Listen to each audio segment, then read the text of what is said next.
सभी को ओम शांति।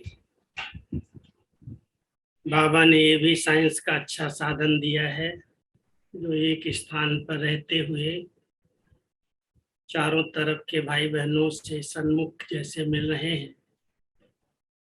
और बाबा हम बच्चों का कैसे सवेरे सवेरे रोज इतना सुंदर श्रृंगार करते हैं, ज्ञान रत्नों से भरपूर करते हैं, खुशियों का खजाना देते हैं। वर्तमान समय हम सब देख रहे हैं, एक तरफ बाबा की प्रत्यक्षता की धूम मची हुई है, खूब सेवाएं हो रही हैं, चारों ओर जय जयकार का नारा बुलंद हो रहा है।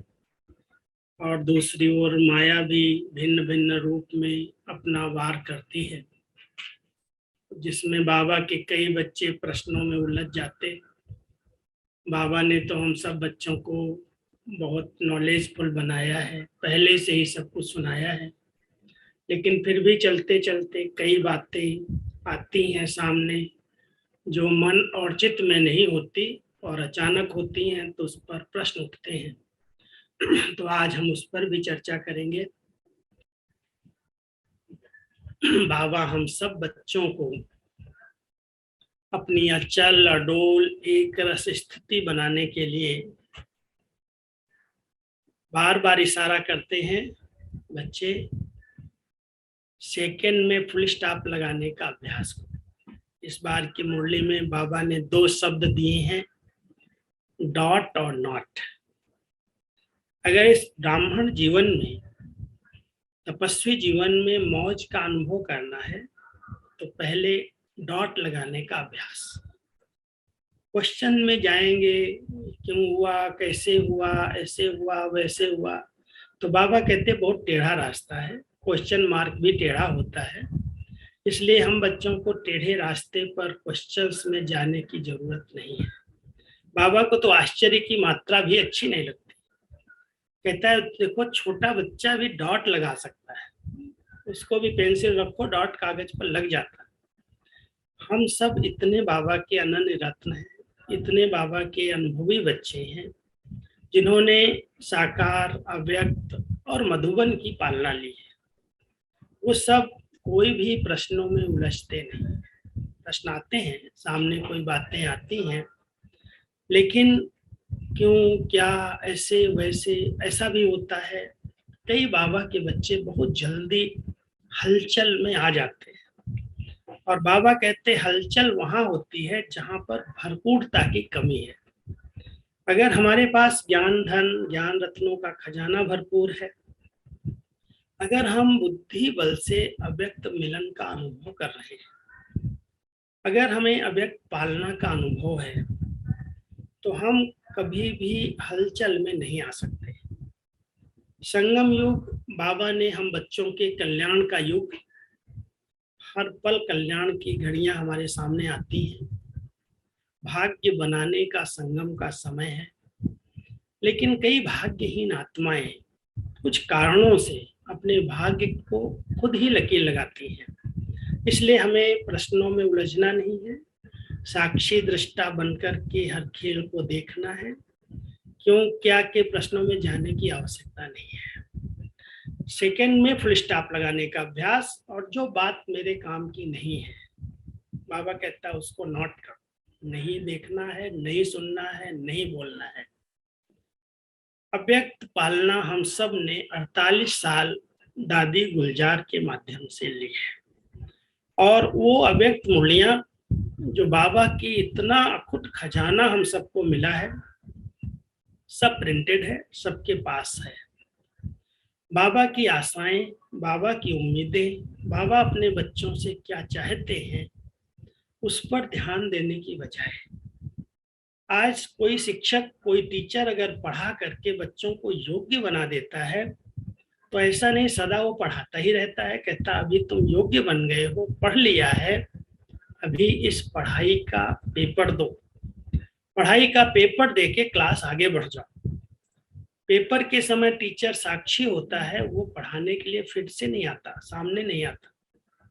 तो हम सब जो देख रहे हैं वर्तमान समय, कि 5 साल हो गए अव्यक्त पाठ को बाबा ने 31/12/2017 लास्ट दिन अचानक ही बाबा स्टेज पर थे। भाई बहनों ने बाबा से यही पूछा, बाबा अगले साल क्या करना है, अगले साल क्या करना है?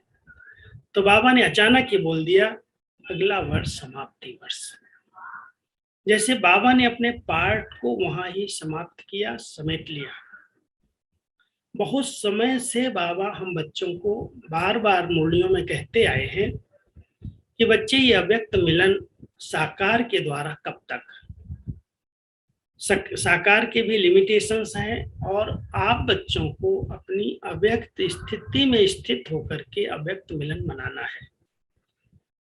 आप हम 1-2 घंटे बाबा से मिले, देखा बाबा को, बाबा का रथ देखा, और बाबा के रथ के साथ साथ हम सबने दादी जी को प्रैक्टिकल देखा।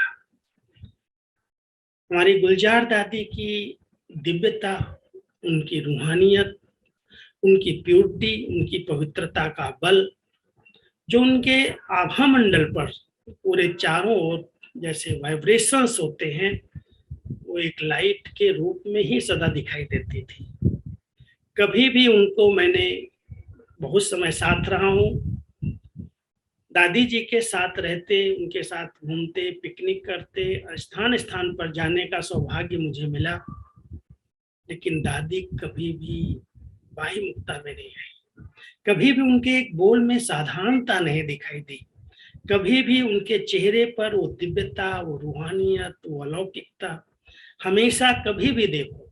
बाबा का आना, अवतरण होना, वो तो एक थोड़ा समय पार्ट था, लेकिन दादी के फेस से, दादी जी की दृष्टि से, दादी जी के चेहरे से हम सबको बाबा की सदा ही भासना आती थी। इतनी प्योर शुद्ध आत्मा, जिसके माध्यम से बाबा ने इतना समय हम सबकी पालना की।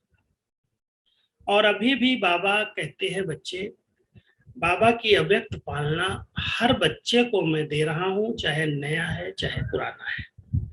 आज हजारों बच्चे बाबा के मधुबन घर में आते हैं।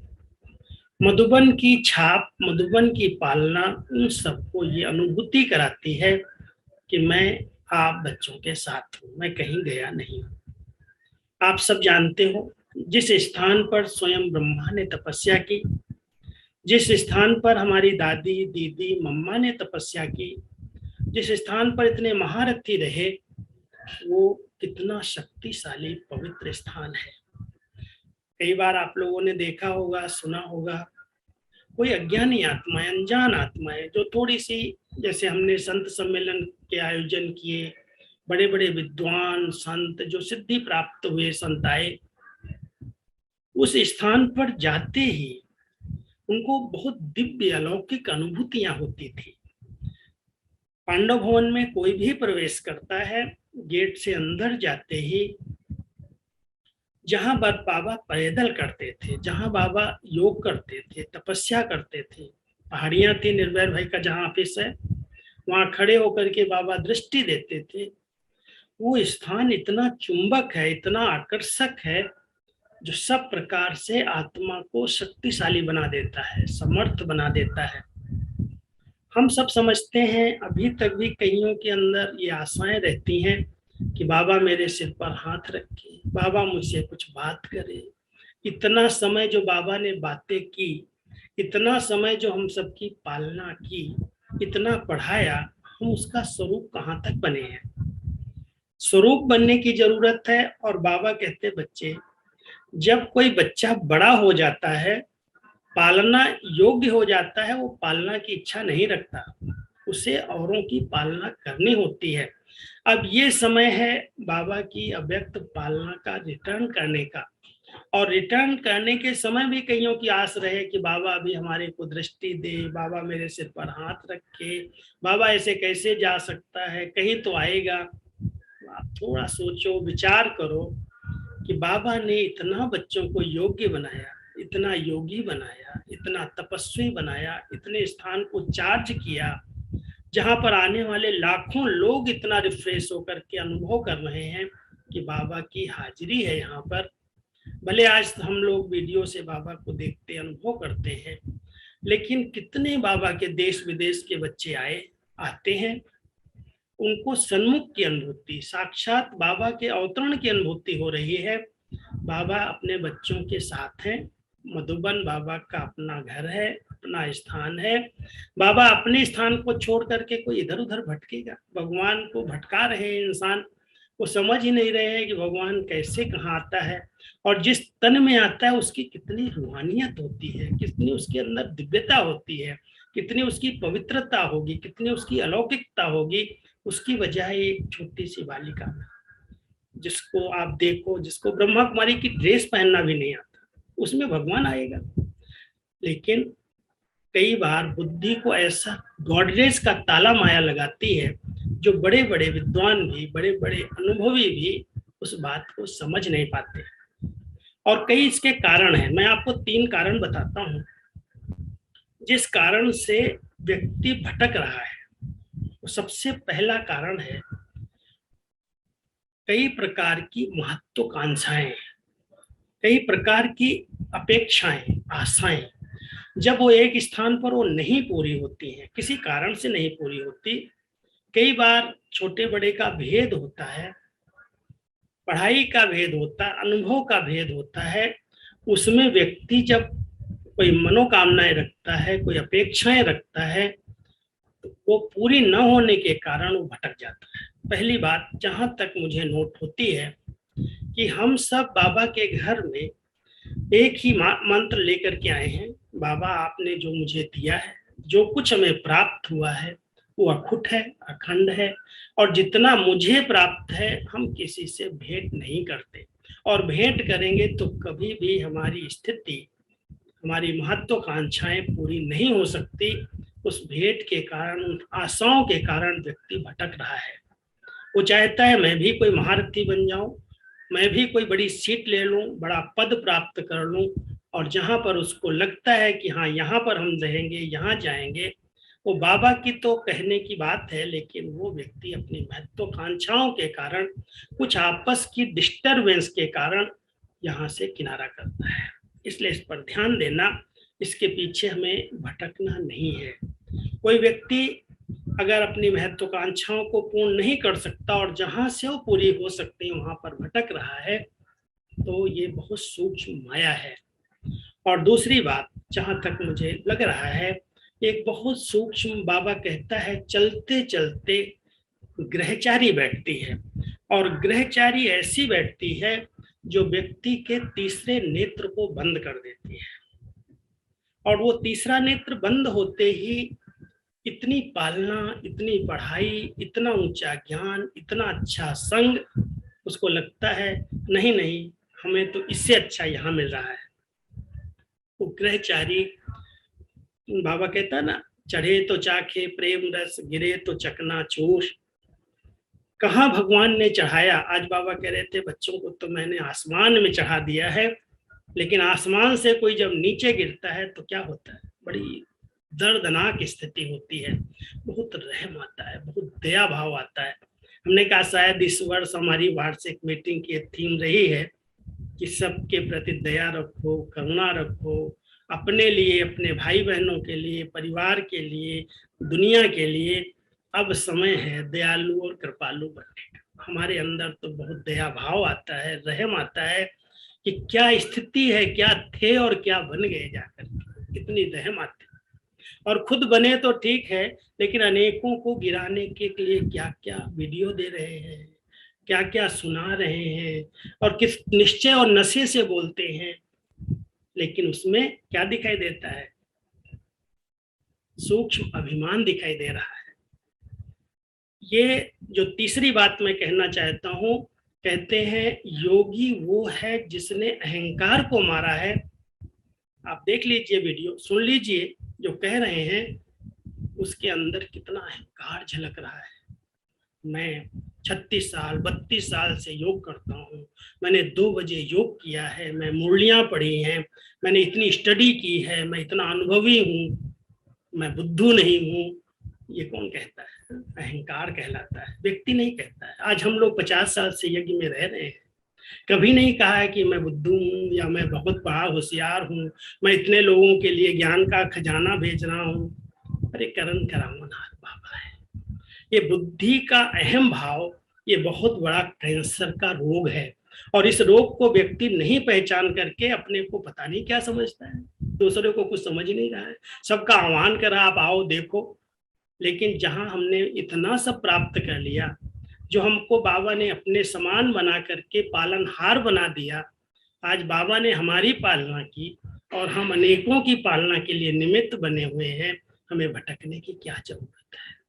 क्या अभी इतने वर्षों से 48 साल जिसके ऊपर छत्र छाया बन करके बाबा रहे, बाबा ने पढ़ाया, अपने बच्चों को योग्य बनाया, अपने पांव पर खड़ा किया, ऐसे बच्चे उसकी पालना का रिटर्न देने की बजाय अभी भी अपने सिर पर बाबा का हाथ चाहते हैं। क्या रहम नहीं आता, दया नहीं आती?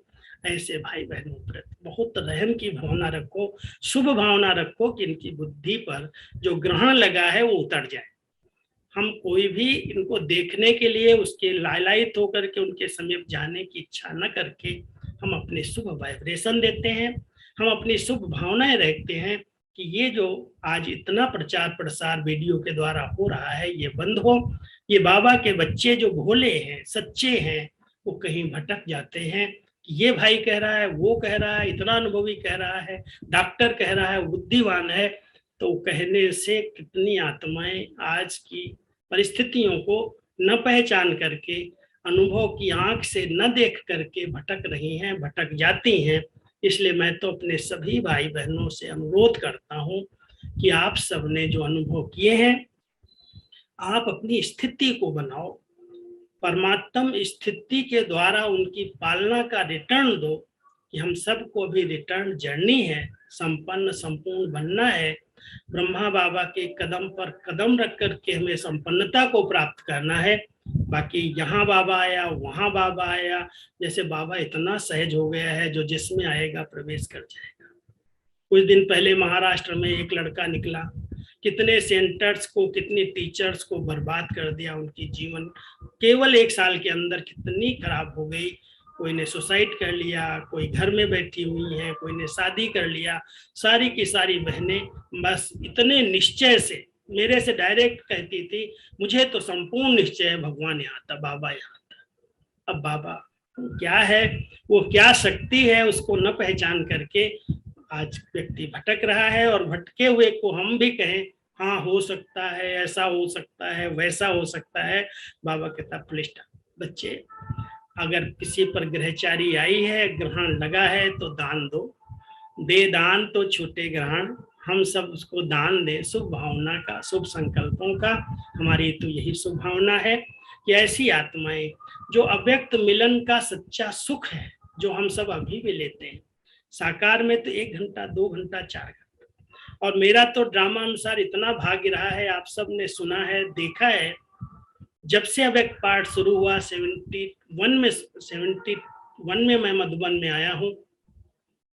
73 से 2017 तक एक भी पार्ट जो बाबा का शुरू हुआ और शाम को शुरू हुआ, सवेरे 7-8 बजे तक चला, 12-14 घंटे रात भर बाबा रहे, कोई एक दिन की भी पार्ट में मुरली नहीं मिस की, एक शब्द भी बाबा का नहीं मिस किया। हमने डायरेक्ट सुना, लिखा, उसकी मुरलियां बनाई। आज इतने सब आप पढ़ रहे हैं, बाबा का क्या पार्ट था, कैसी अलौकिकता थी, कितनी दिव्यता थी। आज बाबा की मुरलियों को ही कोटेस दे रहे, कोट कर रहे हैं, बाबा ने ये कहा, बाबा ने ये कहा। अरे उसके पीछे क्या भाव है, क्यों बाबा कह रहा है, उसको समझने की बजाय आज कितनी सारी पॉइंट्स बाबा के लेकर के, जहां बाबा है, जहां बच्चे हैं, वहां मधुबन है। क्यों कहा बाबा ने? साकार में भी बाबा ने कहा, जैसे कलकत्ता में बाबा को बुलाया जा रहा था, निर्मल शांता दादी साकार ब्रह्मा बाबा को कहती थी, बाबा आप कलकत्ता आओ, तो बाबा कहता था मैं बंदरों का मुख देखने आऊं क्या? तो मधुबन बनाओ तो बाबा आएगा। मधुबन बनाओ माना उस ऐसे ब्राह्मण बच्चे तैयार करो, ऐसी फुलवाड़ी बनाओ तो बाबा आ जाएगा। लेकिन इसका मतलब ये नहीं बाबा वहीं आकर के किसी के तन में प्रवेश करके और बाबा वहां मुरली चलाएगा। अभी अव्यक्त बाबा ने जो कहा है, जिसके कोटेशन आ रहे हैं मुरली के, आज मैंने देखा कितने सारे कोटेशंस दिए जा रहे हैं मुरलियों से। दादी जानकी जब मधुबन से जा रही थी, बाबा ने कहा बच्ची तुम जहां जाओ वहां मधुबन बनाना। दादी ने कहा मैं बाबा ऐसा शांति स्तंभ बनाऊं? बाबा ने कहा नहीं, शांति स्तंभ केवल एक ही है, वो मधुबन में ही शोभा देता है। आप बच्चों को वहां शांति स्तंभ नहीं बनाना है, ये तो बाबा का अस्थि स्थान है जहाँ पर अस्थियां रखी हुई हैं। ये पवित्र स्थान ऐसा स्थान नहीं, भले सैंपल में कोई बना लेते छोटे छोटे, लेकिन ये एक ही मधुबन है। ये बाबा का अवतरण स्थान है, बाबा का आना यहाँ होता है, बाबा का मिलन यहाँ होता है। दूसरे स्थान पर कहीं भी बाबा नहीं मिलते। कितनी बार बाबा ने कहा, लेकिन मिसाल क्या दे रहे हैं कि आप बच्चे जहाँ जाओगे, जहाँ रहोगे, विदेश में भी बाबा आएगा, इधर भी आएगा, उधर भी आएगा। लेकिन बाबा ने किस भाव से कहा है, किस रहस्य से कहा है, अगर आप एक एक बात मेरे से पूछें तो मैं सब बता सकता हूँ। किस भाव से बाबा कह रहे हैं, क्यों कह रहे हैं, उसके पीछे क्या रहस्य है। क्योंकि बाबा तो अपने बच्चों को किस प्रकार से शक्ति देना है, किस प्रकार से आगे बढ़ाना है सेवाओं को, बाबा ने अपने बच्चों को आथत दी है। यहाँ तक भी कहा है कि बाबा एक ही स्थान पर आता है, लेकिन जहाँ बच्चे याद करते हैं, जहां बच्चे बहुत भावना से बाबा शब्द कहते हैं, तो क्या बाबा की शक्तियों का अनुभव नहीं करते? आप सब नहीं कर रहे हैं? जहां रहते हैं, जहां पर बाबा को दिल से बुलाओ, प्यार से याद करो, बाबा की हाजिरी का अनुभव होता है, उनके साथ का अनुभव होता है, उनकी शक्ति का अनुभव होता है। और जैसे ही बाबा कहते बच्चे एक एक ब्राह्मण आत्मा को संगम युग पर बाबा के साथ कंबाइंड रहने का अभ्यास करना। अब कंबाइंड रहने का अर्थ क्या है? मेरे अंदर बाबा है क्या? कंबाइंड रहना है, उसकी शक्तियों का अनुभव करना है। बाबा कहता है बच्चे अगर तुम कमजोर हो तो अपने साथ बाबा को रखो और बाबा आपका कार्य कर देगा। कराने वाला बाबा है, उसकी याद से, उसकी स्मृति से ही वो कार्य अपने आप हो जाएगा। तो बाबा ने हम बच्चों को कितना समर्थ बनाया, शक्तिशाली बनाया। और जब बाबा की ये आस रही कि बच्चे अभी योग्य बन गए हैं, योगी बन गए हैं, योगी बच्चे कभी अपने योग का भी अहंकार नहीं दिखाते। मैंने इतना योग किया, 2 बजे उठ के योग किया, मैंने ये किया, मैंने ये किया। आज दादियों ने कभी नहीं कहा, आज ब्रह्मा बाबा ने कभी नहीं वर्णन किया। ब्रह्मा बाबा संपन्न और संपूर्ण 3 ही शब्दों से बन गए। एक तरफ निराकारी स्थिति का अभ्यास किया, दूसरा संपूर्ण निर्विकारी बने। आज आत्मा को संपूर्ण निर्विकारी बनाना है, बाकी और क्या चाहिए। और निर्विकारी बनने के बाद भी शब्द प्रयोग कर लिया, निरअहंकारी। बाबा को कभी भी नहीं सुना होगा किसी भी महावाक्य में, मुरली के अंदर, कि मैं योगी हूँ, मैं ज्ञानी हूँ, मैंने इतना दिया है, मैं इतनी पालना करता हूँ। आज क्या लोग कह रहे हैं, मैं बुद्धू थोड़ी हूँ, मैं बुद्धू थोड़ी हूँ, मैं पढ़ा लिखा हूँ। ये अहंकार बोल रहा है, व्यक्ति नहीं बोल रहा है। हम सब बाबा के बच्चे अहंकार की भाषा को समझें और समझ करके बहुत निर्माण चित्त होकर के, बहुत शुभ चिंतक बन करके। अब बाबा 5 प्रकार की सेवा हम बच्चों को दे रहा है। बच्चे, एक तो अपनी जीवन को ऐसा दिव्य गुणों से सजाओ, रूहानियत से संपन्न बनाओ, जिसमें जरा भी बाह्य मुक्ता न हो। कई आत्माएं हमारी बाह्य मुक्ता से भी प्रभावित हो जाती हैं। बहुत अच्छी बुद्धि है, बहुत अच्छी समझ है। बाबा कहता बच्चे अंतर्मुखी सदा सुखी, अंतर्मुखी बनो, अपने जीवन को एक चुंबक बनाओ, अपने आप आत्माएं आकर्षित होकर के आती हैं। दूसरा बाबा भी हम बच्चों को कह रहे हैं, बच्चे समय ऐसा आया है जो आपकी संकल्प शक्ति की पावर से मनसा सेवा होनी चाहिए। अब मनसा को इतना पवित्र और शुद्ध बना करके रखना है, जिस मनसा से जो भटकती हुई आत्माएं भटक रही हैं वो भटकने से छूट जाए। हम सबको बहुत शुभ चिंतक बन करके, पर दर्शन, पर चिंतन, व्यर्थ चिंतन से मुक्त होकर के, बहुत शुद्ध भावना रख करके, शुभ चिंतक बन करके मनसा दान करना है। और वाणी के लिए ध्यान देना। बाबा हम बच्चों को कहता है बच्चे वाणी में, कल भी टीचर्स की विशेषता सुना रहा था बाबा साकार मुरली के अंदर, कि बच्चे बहुत मीठी बच्चियां चाहिए, सच्चे दिल वाली चाहिए, जिनके अंदर और बाहर 2 प्रकार नहीं है, सच्चाई है, साफ दिल है, और जो बहुत सर्विसेबल योग्य है। बाबा अपने बच्चों को कहता है आपकी वाणी के अंदर मधुरता, संतुष्टता और सरलता का एक नेचुरल गुण होना चाहिए। वाणी कभी भी कटु, किसी के लिए अपमानजनक, अपशब्दों वाली न हो, इस पर हम ध्यान दें। वाणी से हमें बहुत अच्छी सेवा करनी है और वाणी हमारे महावाक्य के रूप में निकलनी चाहिए, वाक्य भी नहीं। और तीसरा बाबा कहते हैं आपके संबंध संपर्क में जो भी आत्माएं आए, कुछ न कुछ उन्हें देना है। बाबा ने हम सबको मास्टर दाता बनाया है, अब मंगता नहीं बनाया।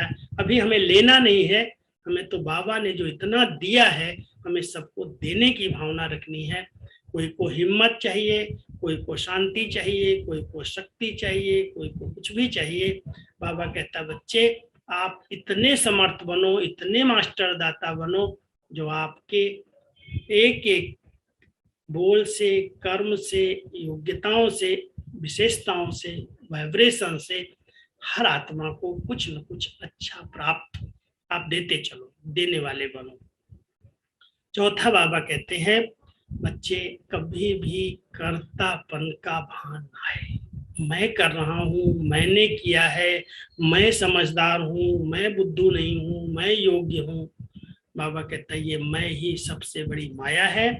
इस मैं की माया को मार दो, निरहंकारी बनो, नम्र चित्त बनो, निर्माण चित्त बनो, बहुत सरल चित्त बनो।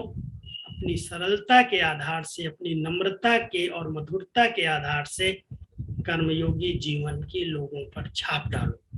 करावनहार बाबा है, करण करावनहार बन करके बच्चों से करा रहा है। प्रभु लीला चल रही है। आप देखो मधुबन में क्या सेवाएं हो रही, कैसे बाबा अनेक बच्चों को, अभी हमारे पास 17 पद्म विभूषण जो पद सम्मानित किए गए राष्ट्रपति जी के द्वारा, ऐसे 17 लोग वीआईपी आए थे और उनके साथ स्पार्क विंग में हजारों वीआईपी आए, पीएचडी किए हुए आए। कितना बाबा के घर में शांति का, प्यार का, अपनेपन का, बाबा की हाजिरी का अनुभव करके जाते हैं और इस अनुभव से हम वंचित रहें, ये तो बहुत सोचने की बात है। इसलिए सब बाबा के बच्चे कर्मयोगी बन करके, बहुत निर्माण चित्त बन करके बाबा की प्रभु लीला का अनुभव करो। बाबा जहां पर भी कैसे भी अपने अव्यक्त वतन से हम बच्चों की कितनी सुंदर पालना कर रहे हैं।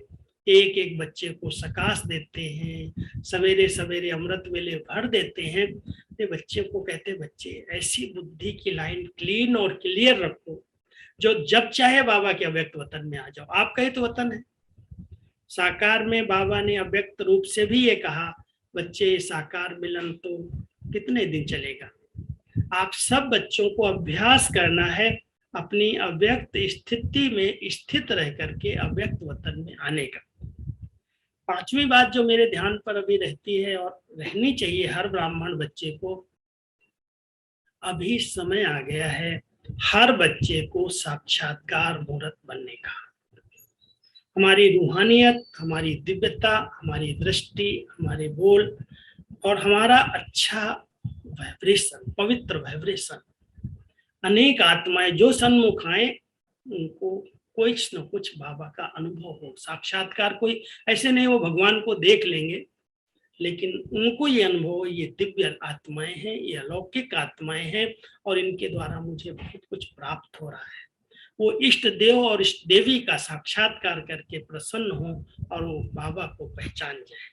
हम सब इस समय बाबा की प्रत्यक्षता के लिए हर ब्राह्मण आत्मा अपनी श्रेष्ठ, अचल, अडोल, एक रस स्थिति बनाओ। गुप्त रीति से सदा बाबा के साथ रह करके उनके मिलन का, उनके अनुभवों का, साथ का अनुभव करो। कंबाइंड होकर के करावनहार की स्मृति से कर्म करो। बहुत अच्छी ऊंची स्थिति अगर हमारी रहेगी तो अव्यक्त मिलन और अव्यक्त पालना के लिए कहीं भटकने की अब जरूरत नहीं है।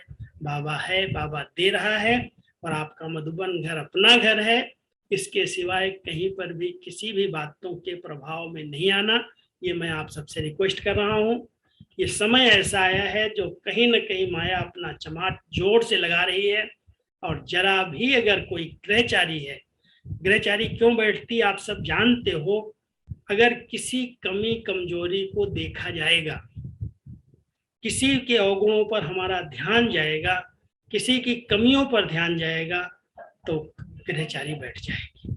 इसलिए कोई की कमी कमजोरी को न देख करके, किसी के संस्कार स्वभाव को न देख करके हम सब अपनी अचल अडोल स्थिति बनाएं।